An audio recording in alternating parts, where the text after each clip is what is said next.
Originali.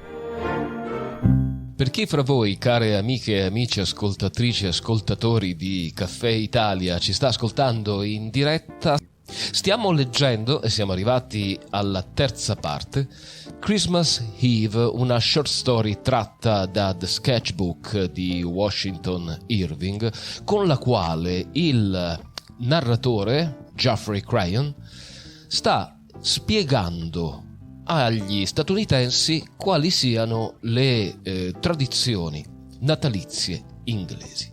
Tradizioni antiche che vengono osservate ancora oggigiorno, come decorare la casa con ramoscelli di vischio, lo facciamo anche noi, vischio sotto il quale tradizionalmente ci si bacia, o accendere un grande fuoco nel camino, intrattenersi con i giochi di società, tutti quanti facciamo qualche giro di carte durante le feste, no?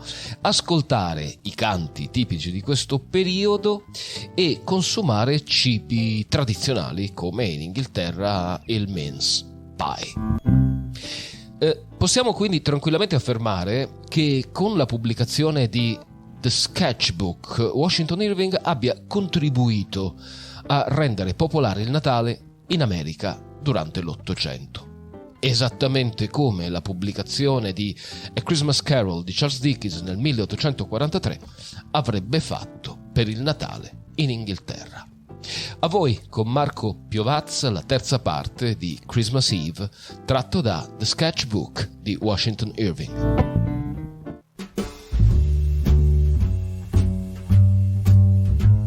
Supper was announced shortly after our arrival. It was served up in a spacious oaken chamber, the panels of which shone with wax, and around which were several family portraits decorated with holly and ivy. Besides the accustomed lights, two great wax tapers called Christmas candles, wreathed with greens, were placed on a highly polished buffet among the family plate. The table was abundantly spread with substantial fare, but the squire made his supper of frumenty, a dish made of wheat cakes boiled in milk with rich spices, being a standing dish in old times for Christmas Eve. I was happy to find my old friend Minced Pie in the retinue of the feast, and finding him to be perfectly orthodox, and that I need not be ashamed of my predilection, I greeted him with all the warmth wherewith we usually greet an old and very genteel acquaintance. The mirth of the company was greatly promoted by the humours of an eccentric personage whom Mr. Bracebridge always addressed with the quaint appellation of Master Simon. He was a tight, brisk little man, with the air of an arrant old bachelor.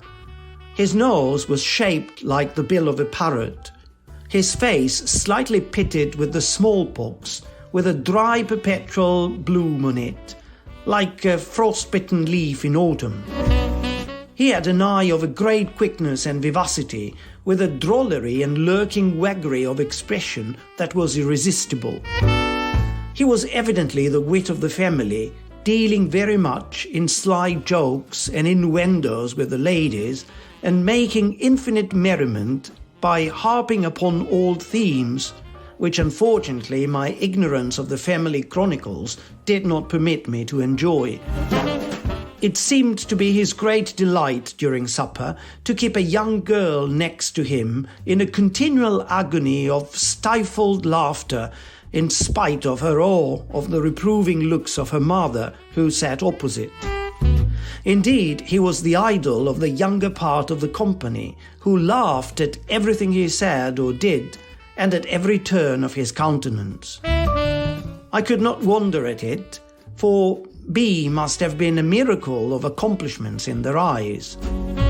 He could imitate Punch and Judy, make an old woman of his hand, with the assistance of a burned cork and pocket handkerchief, and cut an orange into such a ludicrous caricature that the young folks were ready to die with laughing. I was let briefly into his history by Frank Bracebridge.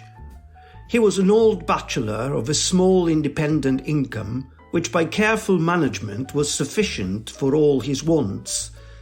He revolved through the family system like a vagrant comet in its orbit, sometimes visiting one branch and sometimes another quite remote, as is often the case with gentlemen of extensive connections and small fortunes in England. He had a chirping, buoyant disposition, always enjoying the present moment, and his frequent change of scene and company prevented his acquiring those rusty, unaccommodating habits with which all bachelors are so uncharitably charged. He was a complete family chronicle, being versed in the genealogy, history, and intermarriages of the whole house of Bracebridge, which made him a great favourite with the old folks. He was a beau of all the elder ladies and superannuated spinsters, among whom he was habitually considered rather a young fellow, and he was master of the revels among the children, so that there were not a more popular being in the sphere in which he moved than Mr. Simon Bracebridge. Of late years he had resided almost entirely with the squire, to whom he had become a factotum, and whom he particularly delighted by jumping with his humour in respect to old times, and by having a scrap of an old song to suit every occasion. We had presently a specimen of his last-mentioned talent, for no sooner was supper removed and spiced wines and other beverages peculiar to the season introduced, than Master Simon was called on for a good old Christmas song. He bethought himself for a moment, and then, with a sparkle of the eye and a voice that was by no means bad, excepting that it ran occasionally into a falsetto like the notes of a split reed, he quavered forth a quaint old ditty. "Now Christmas is come, let us beat the drum, and call all our neighbours together. And when they appear, let us make them such cheer as will keep out the wind and the weather."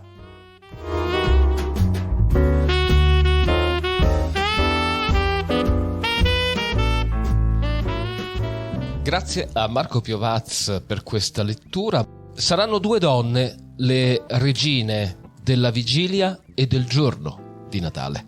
Nadia Meroni, nella sera del 24, per una nuova pagina in lingua tedesca, e Barbara Marchand per l'appuntamento di Lingue Originali dedicato alla lingua francese.